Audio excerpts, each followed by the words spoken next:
नमस्कार दोस्तों।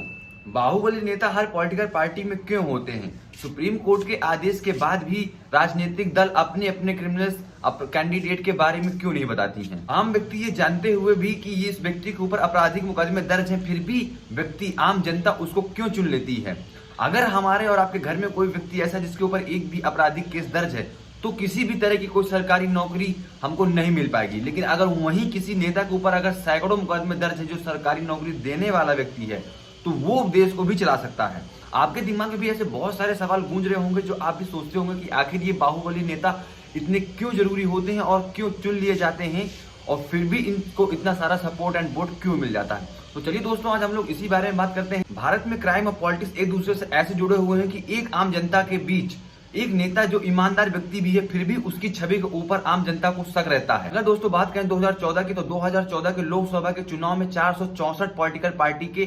8,250 उम्मीदवार चुनाव लड़े थे, जिसमें से दोस्तों सांसदों में से 543 सांसदों चुने गए थे। उनमें से 34% सांसद ऐसे थे जिनके ऊपर आपराधिक मुकदमे दर्ज थे। और दोस्तों यही आंकड़ा 2009 में 30% और 2004 में 24% था। अगर इन अपराधों की बात करें तो कुछ प्राकृतिक मूल अपराध थे और जिसमें से कुछ राजनीतिक अपराध भी जुड़े हुए थे, राजनीतिक संबंध से संबंधित कुछ अपराध है। लेकिन वहीं 20% अपराध जो ऐसे अपराध है जो हत्या का प्रयास और किसी सरकारी कर्मचारी के ऊपर हमला और चोरी जैसे गंभीर आरोप लगे हुए थे इन लीडर्स के ऊपर। पहला सवाल ये उठता है कि हर पार्टियां अपने पार्टी में एक बाहुबली नेता को ऐसे शामिल क्यों कर लेती हैं? इसके पीछे का रीजन क्या है? तो दोस्तों साफ सा कहना इसका रीजन ये होगा कि हर पॉलिटिकल पार्टी जब भी कोई चुनाव लड़ती है या कोई किसी भी जगह से अपने कैंडिडेट को उतारती है तो उसको सबसे ज्यादा जरूरत पड़ती है पैसे की। तो ये जो बाहुबली लीडर्स होते हैं इनके पास बहुत ज्यादा पैसा होता है और इनके पास पैसा होने के साथ साथ इनके पास आम जनता का सपोर्ट भी होता है। तो इसी को मद्देनजर रखते हुए हर पॉलिटिकल पार्टी चाहती है कि उसके पास में कोई एक ऐसा लीडर आए या कोई ऐसा व्यक्ति आए जो उसको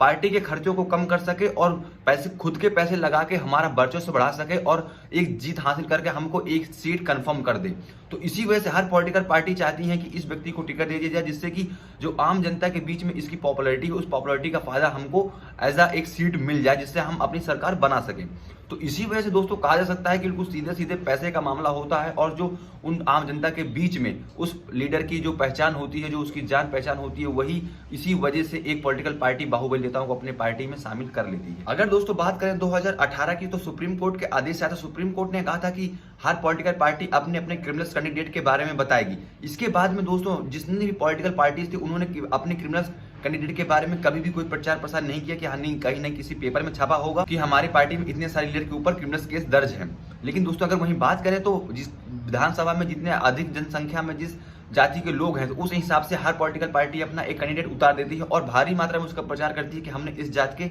लोगों को अपनी पॉलिटिकल पार्टी से टिकट दिया है, तो आप लोग आके इस पॉलिटिकल पार्टी को सपोर्ट करें और उसको वोट करें। लेकिन वहीं अगर बात करें तो कोई भी पार्टी अपने पार्टी के बारे में नहीं बताती है कि हमारी पार्टी में इतने सारे कैंडिडेट आपराधिक मामलों से दर्ज व्यक्ति हैं। लेकिन अगर दोस्तों बात करें तो ये लोग एक दूसरे के ऊपर आरोप प्रत्यारोप लगाते रहते हैं इसका अपना राजनीतिक लाभ लेने के लिए। अब दोस्तों अगर बात करें कि आखिर आम जनता इन बाहुबली नेताओं को चुन क्यों लेती है और अपना वोट इनको क्यों दे देती है? अगर आप ये सोच रहे होंगे कि ये जनता जो होती है वो कुछ लोग जो अनपढ़ होते हैं और जिनको कुछ उनके बारे में जानकारी नहीं होती है या कोई गलत इंफॉर्मेशन होती है, तो ऐसा कुछ भी नहीं है। कोई भी बाहुबली नेता जो होता है वो कभी भी अपने अपराध और अपनी प्रतिष्ठा को कभी नहीं छुपाता है और वो बाहुबली नेता चाहता है कि हमेशा मेरी एक इमेज ऐसी बने जनता के बीच में कि मैं एक मजबूत व्यक्ति हूँ और मैं कुछ भी कर सकता हूँ। और यही चीज समझकर आम जनता सोचती है कि ये एक व्यक्ति एक मजबूत व्यक्ति है जिस वजह से ये अगर विधायक या सांसद बन जाएगा तो ये हमारे यहाँ विकास करेगा। वो भी बाहुबली नेता अपने आप को रॉबिन हुड जैसी शक्ति पेश करने से कभी पीछे नहीं हटता है। वो चाहता है कि मैं आम जनता के बीच में एक अपना ऐसी भौकाल या अपनी इमेज प्रस्तुत कर सकूं जिससे कि मैं जनता के बीच में हाईलाइट हो जाऊं और जनता की नजरों में मैं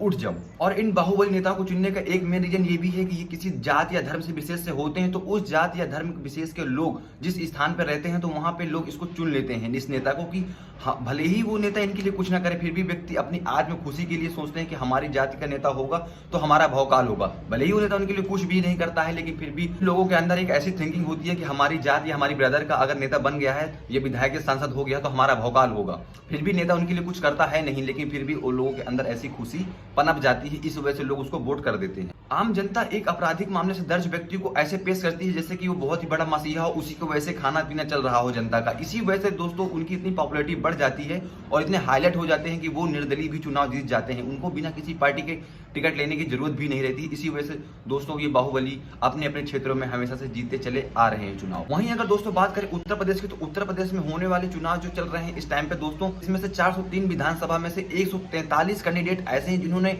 खुद बताया है कि हमारे ऊपर आपराधिक मामले दर्ज है। ये कोई एक आंकड़े नहीं है दोस्तों, ये कोई अनुमानित आंकड़े भी नहीं है, बल्कि इन्होंने जो अपना नामांकन पत्र दिया था उस नामांकन पत्र में इन्होंने अपने अपने अपराध को कबूल किया है और उन अपराध को लिखित रूप में डीएम को दिया है। और अगर अब उत्तर प्रदेश की बात हो तो उत्तर प्रदेश में ऐसे बहुत सारे बाहुबली जिनके आप सभी नाम सुने होंगे, जैसे कि नंबर 1 पर राजा भैया। राजा भैया के बारे में आप सभी जानते होंगे कि ये राजा भैया उत्तर प्रदेश में प्रतापगढ़ जिले से आते हैं और राजा भैया का ऐसा मानना है, वहाँ के लोगों का राजा भैया के लिए ऐसा मानना है कि अगर राजा भैया यहाँ चुनाव जीतते हैं तो यहाँ पे हमारा यहाँ माहौल रहता है, शांति रहती है और काफ़ी सारी चीज़ें अच्छी होती रहती हैं। लेकिन दोस्तों अगर बात करें राजा भैया की, तो अगर आप राजा भैया के बारे में आप पूछने के लिए निकलेंगे कुंडा या प्रतापगढ़ की जनता के बीच में, तो आपको 100 में से 90% लोग ऐसे मिलेंगे जो राजा भैया के सपोर्ट में ही बोलेंगे। जो 10% ऐसे व्यक्ति होंगे जो राजा भैया के बारे में नहीं बोलेंगे। तो इन जो बाहुबली नेता होते हैं ये आम जनता के बीच में अपनी काफ़ी पॉपुलैरिटी बना ले जाते हैं और इसी वजह से इनको हमेशा जनता चुनती रहती है और राजा भैया काफ़ी लंबे समय से इसी वजह से वहाँ के विधायक चुनते आ रहे हैं। ऐसे ही उत्तर प्रदेश की राजनीति में डीपी यादव, मुख्तार अंसारी, अतीक अहमद जैसे ऐसे बहुत सारे बाहुबली नेता हैं जिनको जनता हमेशा से चुनती आ रही है और ये ऐसे लीडर्स हैं जिनके पास में खूब सारी प्रॉपर्टी है, खूब सारी धन दौलत है, तो पार्टियां भी इनको अपने पार्टी में लेने से पीछे नहीं हटती हैं। उत्तर प्रदेश में सेकंड फेज की वोटिंग हो गई है दोस्तों और उस सेकंड फेज की वोटिंग में दोस्तों 25% 25% ऐसे व्यक्ति हैं जो ऐसे कैंडिडेट हैं जिनके ऊपर आपराधिक मामले दर्ज है। तो उत्तर प्रदेश में इतने सारे आपराधिक मामले होने के बावजूद भी आपके दिमाग में एक सवाल हो रहा होगा कि आखिर सरकार इनके ऊपर कानून क्यों नहीं बनाती है। तो गवर्नमेंट अच्छे से जानती है कि ये जो बाहुबली नेता होते हैं इनके पास अच्छा खासा पैसा भी होता है और आम जनता का सपोर्ट भी होता है, जिससे कि पॉलिटिकल पार्टीज को सपोर्ट मिल जाता है, उनको अपनी अपनी सीटें कंफर्म हो जाती है कि हमको इस विधानसभा से सीट मिल सकती है। इसी वजह से दोस्तों सरकार हमेशा से इस चीज से पीछे हटती चली आई है कि किसी भी ऐसे कैंडिडेट के लिए कोई भी ऐसा कानून बनाने का कोई प्रावधान नहीं रखती है। अगर दोस्तों बात करें फिल्म इंडस्ट्री की, तो फिल्म इंडस्ट्री में हमारे बॉलीवुड में, टॉलीवुड में और बिहार में जो बिहारी मूवी चलती है दोस्तों, हर जगह की मूवी में एक राजनेता या नेता को ऐसे दर्शाते हैं लोग कि वो बहुत बड़ा क्रिमिनल है, उसके पास बहुत सारा धन दौलत है और एक वो मसीहा की तरह काम करता है। और कुछ लीडर्स को ऐसे दिखाते हैं जैसे कि वो बहुत ही शांत स्वभाव, बहुत ही अच्छे नेचर का होता है। तो दोस्तों वो जो चीजें दिखाई जाती हैं इनको आम जनता काफी पसंद भी करती है, तो वो चीजें जमीनी स्तर पर भी होती हैं, इसी वजह से उन चीजों को ग्लैमराइज करके दिखाया जाता है और ताकि उनका इम्पैक्ट पब्लिक के बीच में भी पड़ जाता है काफी।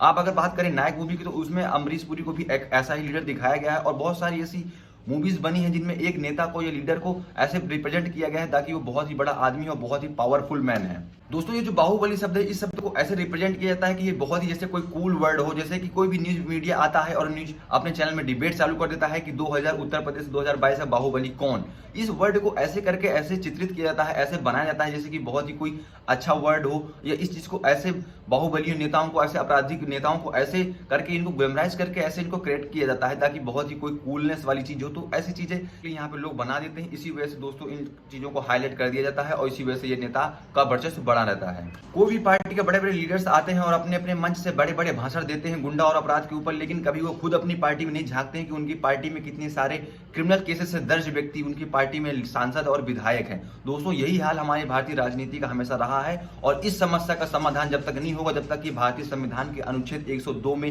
संशोधन करके कोई नया कानून नहीं बना दिया जाता है। और अगर इस समस्या से निवारण के लिए कोई कानून नहीं बना तो निसंदेह भारत का दुनिया का सबसे बड़ा लोकतंत्र होने का दावा खोखला हो जाएगा। चलिए दोस्तों, अगर आपको वीडियो अच्छी लगी है, अगर वीडियो इंफॉर्मेटिव लगी है, तो आप अपनी अपनी विधानसभा सीट से ऐसे व्यक्ति को चुने जो बहुत ही ईमानदार व्यक्ति हो और बहुत ही काम करने के लिए उत्सुक व्यक्ति हो, जो काम कर सकता है आपके लिए, आपको लगता है कि ऐसा व्यक्ति काम कर सकता है, तो आप ऐसे व्यक्ति का ही चुनाव करें। किसी भी तरह के उसका भौकाल या किसी भी तरह का रॉबिन हुड जैसा स्टाइल में आके कोई भी लीडर आता है, आप उसको ऐसा ना चुने। हो सकता है कि वो लीडर अपने भौकाल में ही हमेशा विलीन रहे और आम जनता के लिए विकास भी ना करे। तो चलिए दोस्तों, अगर आपको वीडियो इन्फॉर्मेटिव लगी तो प्लीज आप चैनल को सब्सक्राइब कर लीजिएगा, लाइक भी कर दीजिएगा और अपने दोस्तों तक शेयर भी कर दीजिएगा। चलिए दोस्तों, मिलते हैं नेक्स्ट वीडियो। अपना कीमती समय देने के लिए धन्यवाद।